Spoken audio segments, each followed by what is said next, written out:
दोस्तों, रशिया और यूक्रेन के युद्ध में यूक्रेन के प्रेसिडेंट व्लादिमीर जेलेंस्की जिस तरह से एक हीरो बनकर उभरे हैं, उससे पूरी दुनिया उनकी कायल हो गई है। जेलेंस्की ने दुनिया को ये दिखाया कि सभी लीडर अफगानिस्तान के राष्ट्रपति की तरह देश से भागना नहीं चाहते, बल्कि मैदान जंग में डटकर दुश्मन का सामना करना भी जानते हैं। उनके इस हीरोइक एक्ट से वो एक चहेते लीडर ही नहीं बल्कि इंस्पिरेशन आइकन भी बन गए हैं, जो उन सभी लीडर्स के लिए एक एग्जाम्पल है। अपने देश को युद्ध के बीच में ही छोड़कर दूसरे देशों की तरफ भाग जाते हैं, जैसे कि अफगानिस्तान के राष्ट्रपति ने किया जब तालिबान ने अफगानिस्तान को अपने कब्जे में लिया। व्लादिमीर जेलेंस्की यूक्रेन के राष्ट्रपति आज इंटरनेट पर सबसे ज्यादा सर्च किए गए सेलिब्रिटी और लीडर बन गए। आज हम इस दिग्गज नेता के बारे में, उनके बचपन से लेकर जवानी और पॉलिटिकल करियर तक पूरी जानकारी आपको बताने वाले हैं। उनका पूरा नाम व्लादिमीर ओलेक्जेंड्रोविच जेलेंस्की है। उनका जन्म 25 जनवरी 1978 को एक जीविश फैमिली में क्रीवी रीप में हुआ था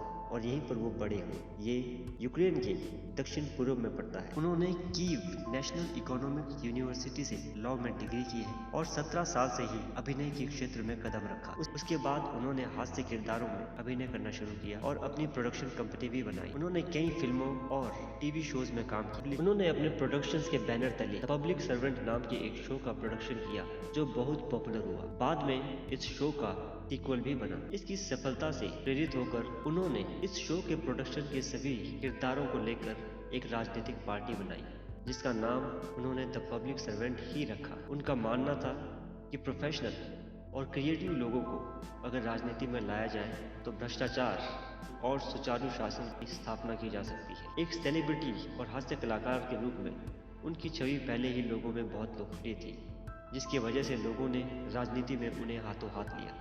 31 दिसंबर 2018 की शाम को उन्होंने यूक्रेनी राष्ट्रपति चुनाव के लिए अपनी उम्मीदवारी की घोषणा की और साथ ही वन चैनल पर राष्ट्रपति पेट्रो पोरोशेंको के नए साल की पूर्व संध्या पर भाषण भी दिया। उन्होंने 73.2% वोट्स के साथ राष्ट्रपति चुनाव जीत लिया। रशिया के यूक्रेन पर आक्रमण के बाद कुछ लोगों का मानना है कि नाटो को ज्वाइन करने का जेलेंस्की का फैसला मूर्खतापूर्ण था, लेकिन बहुत कम लोगों को पता है नाटो ज्वाइन करने के पीछे जेलेंस्की की मजबूरी थी, क्योंकि रशिया का यूक्रेन के अंदरूनी मामलों में हस्तक्षेप बहुत ज्यादा बढ़ गया था। क्षेत्र में शांति बनाए रखने के लिए व्लादिमीर जेलेंस्की ने रूस के दबाव के कारण यूक्रेन के अलगाववादी राज्यों को स्पेशल दर्जा देने के लिए भी जेलेंस्की ने हामी भर दी थी। लेकिन उसके बाद भी यूक्रेन के अंदरूनी मामलों में रशिया का हस्तक्षेप लगातार बढ़ता जा रहा था, जिससे परेशान होकर यूक्रेन की संप्रभुता को बनाए रखने के लिए उन्होंने और उपायों के बारे में सोचना शुरू कर दिया था। अप्रैल 2021 में यूक्रेन सीमाओं पर रूसी सैन्य निर्माण के जवाब में जेलेंस्की ने अमेरिकी राष्ट्रपति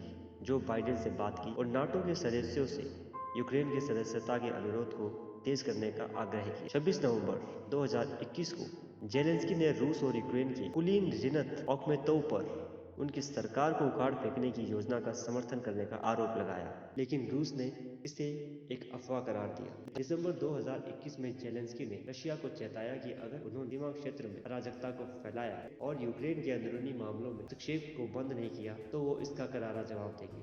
19 जनवरी 2022 को जेलेंस्की ने एक वीडियो संदेश में कहा कि देश के नागरिकों को घबराना नहीं है और मीडिया से अपील की कि वो जनता में डर और अफवाहें न फैलाएं। 19 फरवरी 2022 को यूक्रेन पर रूसी आक्रमण की चिंता बढ़ने की वजह से जेलेंस्की ने पश्चिमी देशों को मॉस्को के प्रति अपने तुष्टीकरण के रवैये को छोड़ देने का आह्वान किया। उन्होंने कहा यूक्रेन के पास परमाणु शस्त्रागार नहीं है और यूक्रेन की सुरक्षा के लिए पश्चिमी देशों को मिलकर कदम उठाने चाहिए। लेकिन रशिया यूक्रेन के नाटो में शामिल होने से इतना घबराया हुआ कि उन्होंने 24 फरवरी 2022 में यूक्रेन पर हमला कर दिया। हमले के शुरुआती घंटों में ही जेलेंस्की ने यूक्रेन और रूस दोनों के नागरिकों से आह्वान किया कि वो रूसी नेतृत्व पर हमला रोकने के लिए दबाव डालें। वहीं पर कुछ रशियन लोगों के भी वीडियो संदेश सामने आए कि वो इस हमले में बिल्कुल भी अपनी लीडरशिप के साथ नहीं है और युद्ध के खिलाफ है, क्योंकि वो यूक्रेन के लोगों को अपना नहीं मानते। जैसे ही रशिया ने यूक्रेन पर हमला किया, नाटो के सभी देश यूक्रेन का साथ देने से पीछे हट गए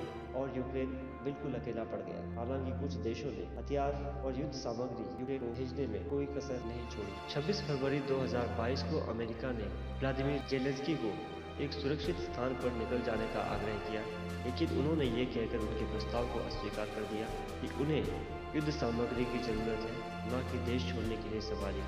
इसके बाद पूरे इंटरनेट पर उनके प्रशंसकों की बाढ़ आ गई। उन्होंने न सिर्फ दुनिया भर के प्रशासकों के लिए एक एग्जाम्पल कायम किया है, बल्कि इतिहास में अपना नाम उन जियालों में शामिल किया जिन्हें इतिहास हमेशा हमेशा के लिए याद रखेगा।